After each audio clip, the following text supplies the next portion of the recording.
2 बहनें और एक भाई है आयशा बहन से, छोटी और भाई से बड़ी है।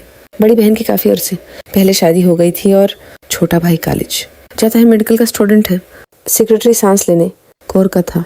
शहीर उसे तौजा से सुन रहा था। ये मौजू उसकी ज़िंदगी का सबसे इंटरेस्टिंग मौजू था। सेक्रेटरी ने एक बार फिर अपनी बात शुरू की।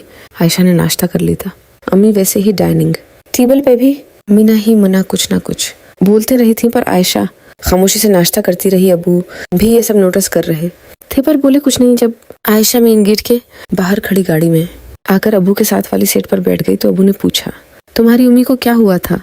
इनके सवाल पे आयशा ने थका हुआ सांस लिया। बस वही शादी का टाप शुरू कर लिया था और आपको पता है जब मैं उस बात का कोई जवाब न दूं तो इनका मूड खराब हो जाता है। आयशा के लहजे में हल्की सी आजिज़ी है। उसे कभी कभी अम्मी की इस रवैये से कुफ्त और घटन होती थी।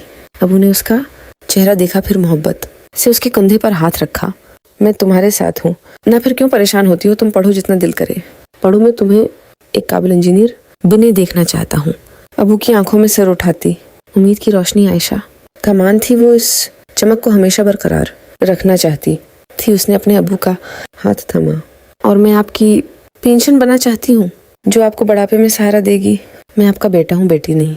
अबू उसकी बात पे हंस दिए, फिर न में सर हिलाया। तुम मेरी बेटी ही हो। अच्छा काम और माँ बाप का सहारा बनने के लिए लड़कियों को बेटे बनने की ज़रूरत नहीं है, वो बेटियाँ बनकर भी सब कर सकती हैं। समझे? आयशा हमेशा ये गलती करती थी और अबू उसे ऐसे ही समझाते थे। आयशा ने फौरन सिर इस बात मैं हिला दिया। चल बाब, मैं तुम्हें यूं ही छोड़ देता हूँ, फिर मैंने भी काम पे जाना है, उन्होंने कहकर गाड़ी चलाई थी। आयशा गाड़ी की खिड़की से बाहर देखने लगी थी। इसके अबू की शहर की मेन मार्केट में ज्वेलरी शॉप है, काम बहुत अच्छा चलता है। वो अपने बच्चों को एक अच्छी जिंदगी दे रहे हैं। शहीर ने उसे बेमज़ा होकर हाथ के इशारे से खामोश किया।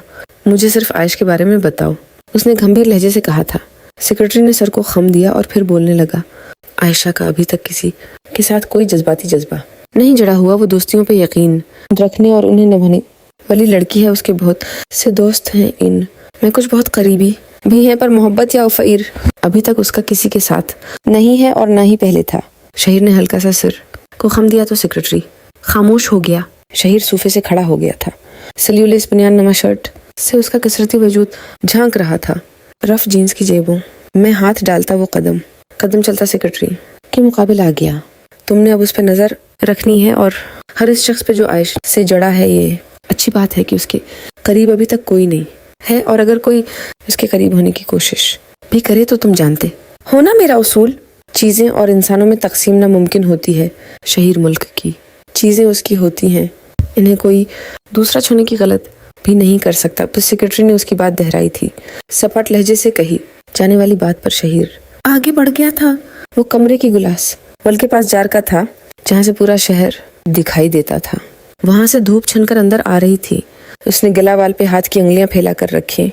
आयश मेरी है, उसका दिल किसी और से न लगे, उस बात का ध्यान तुम रखोगे, क्योंकि मैं नहीं चाहता उसे तकलीफ हो। शहीर मुल्क से चोट नहीं पहुंचाना चाहता, वो सर्द लहजे से बोला था। सेक्रेटरी सिर हिलाकर वहां से खुद ही चला गया था।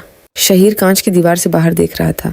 उसका पालतू कुत्ता हनूज सोफे के पास बैठा था, पर अब उसकी नजरें अब शहीर की पृष्ठ पर थी।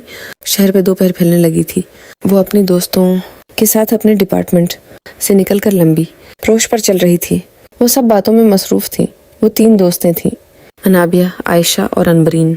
अनबरीन इनसे में सबसे ज्यादा बोलती थी और अभी भी वही बोल रही थी। आयशा उसे सुनी रही थी, जबकि अनाबिया का अंदाज खोया सा था। जिसे आयशा ने महसूस किया तो पूछने लगी, तो तुम परेशान हो? अनाबिया ने गायब दिमागी से उसकी बात पर बस सर हिला दिया। आयशा ने उसका हाथ पकड़ा। अनबरीन खामोश हो गई थी। वो तीनों रोश पे ही रख गई थी। मैंने पूछा है तुम परेशान हो अनाबिया? अब की बार अनाबिया होश में आई थी।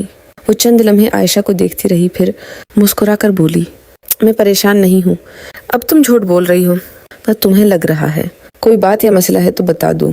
आयशा ने उसके हाथ थाम कर अपनायत से कहा, हम उसे मिलकर हल करेंगे। हम दोस्त हैं और दोस्त फैमिली से ज्यादा करीब होते हैं।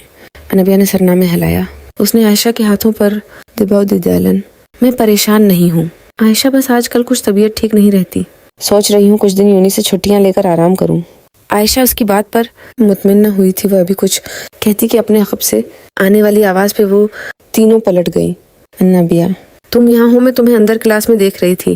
یہ نایاب تھی یونیورسٹی میں کچھ عرصے پہلے ہی آئی تھی، اس کے آتے ہی انابیہ سے گہری دوستی ہو گئی تھی۔ وہ انابیہ کے پاس خود سے ہی آیا کرتی تھی، انابیہ کو وہ بہت سویٹ سی لگتی تھی، وہ انابیہ کا بہت خیال رکھتی تھی۔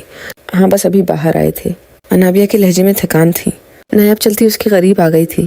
اس نے عائشہ اور امبرین سے ہاتھ ملایا جبکہ وہ انابیہ کے گلے لگی تھی۔ اس کا یہ محب بھرا انداز اکثر عائشہ کو کچھ عجیب بھی لگتا تھا۔ وہ انابیہ سے جب بھی گلے ملتی تو بعد میں عائشہ انابیہ کو کہتی تھی ہم سے بھی مل لیتی، ہمیں کون سا کانٹے لگے تھے۔ وہ بات انابیہ کو چھوڑنے کے لیے کہتی تھی، ورنہ اسے کوئی خاص فرق نہیں پڑتا تھا۔